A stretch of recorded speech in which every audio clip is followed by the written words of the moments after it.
Cam छो public. तो आज हम लोग करने वाले हैं JEE 2024 में पूछा गया सीक्वेंस एंड सीरीज का एक क्वेश्चन। तो देखते हैं कौन सा क्वेश्चन पूछा गया था। तो सीक्वेंस एंड सीरीज में से क्वेश्चन ऐसा पूछा गया था, if log 2, log b and log c are in AP. एक एपी सीक्वेंस हमको दी गई है, log a, log b and log c। दूसरी सीक्वेंस हमारे पास है log a minus log 2b, log 2b minus log 2c, 3c, log 3c minus log a are also AP, यानी कि ये दूसरी वाले भी क्या है, एपी में है। देन हमको फाइंड करना है ratio of A B and C is equal to, इन चारों में से क्या होगा। तो सबसे पहले यहाँ पे जो दोनों सीक्वेंस हमको दी गई है वो लिख लेते हैं।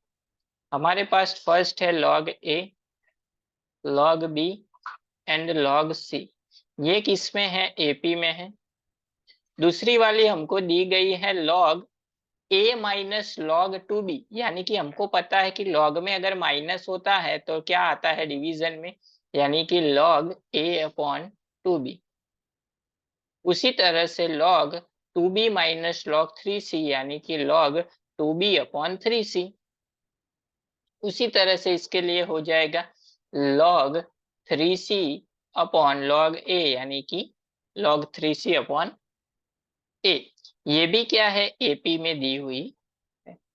हमको पता है कि अगर सीक्वेंस एपी में है तो b square is equal to क्या होता है, ए सी, यानी कि मिडल टर्म का स्क्वायर इन दोनों टर्म से क्या होता है, इक्वल होता है। तो यहाँ पे अगर वो चीज अप्लाई करे तो दोनों साइड क्या आएगा, लॉग का स्क्वायर कैंसिल आउट हो जाएगा। तो लॉग को कंसीडर नहीं करते हैं, इसको नाम दे देते हैं ए, इसको नाम दे देते हैं बी एंड इसको ले लेते हैं सी। तो ए बी सी की वैल्यू यहाँ पे पुट करते हैं, लॉग दोनों साइड कैंसिल हो जाएंगे। चलिए बी का स्क्वायर, बी की जगह पे है 2b/3c, यानी कि 2b/3c का स्क्वायर इज इक्वल टू ए की जगह पे क्या है, ए अपॉन 2b, सी की जगह पे क्या है 3c अपॉन ए। ए कैंसिल आउट, बचा क्या 3c/2b। इसका कर लेते हैं स्क्वायर, तो मिलेगा क्या 4b² upon 9c² is equal to 3c/2b। Cross multiply कर लेंगे तो मिलेगा 8b³ is equal to 27c³। हमको रेशियो फाइंड करना है, तो bq अपॉन c³ क्या हो जाएगा 27/8, 27 मतलब 3³ अपॉन 2³, यानी कि b/c क्या मिलेगा 3/2।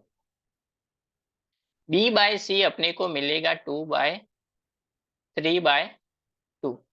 अभी यहाँ पे अगर लॉग ले ले, इसके लिए भी एपी के लिए ये फॉर्मूला वर्क करेगा।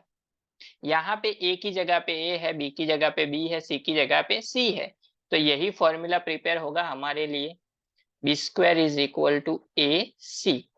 इसमें से c को अगर सब्जेक्ट बना ले अपन तो क्या मिलेगा, c इज इक्वल टू मिलेगा 2b/3। तो यहाँ पे पुट कर लेते हैं c की जगह पे a इंटू 2b/3।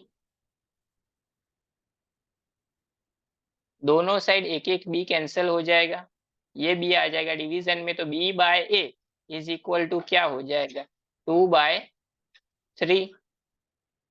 तो यहाँ पे b इज इक्वल टू क्या मिला 3 मिला, एंड यहाँ पे b इज इक्वल टू क्या मिला 2 मिला।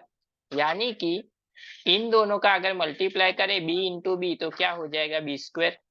यहाँ पे देखिए a इज इक्वल टू क्या मिला 3 मिला, and c is equal to क्या मिला 2 मिला।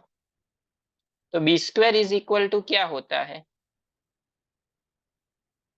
b² इज इक्वल टू होता है a इंटू सी, ए की जगह पे है 3, बी सी की जगह पे है 2, यानी कि b² इज इक्वल टू क्या मिलेगा 6।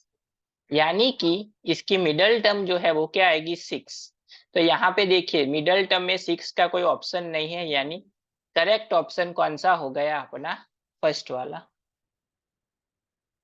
वैसे भी अगर a का स्क्वायर फाइंड करे तो क्या हो जाएगा 9, एंड सी का स्क्वायर फाइंड करें तो वो भी होगा 4, यानी कि 9, 6 एंड 4 रेशियो अपने को मिल जाएगा, यानी अपना आंसर हो जाएगा फर्स्ट वाला।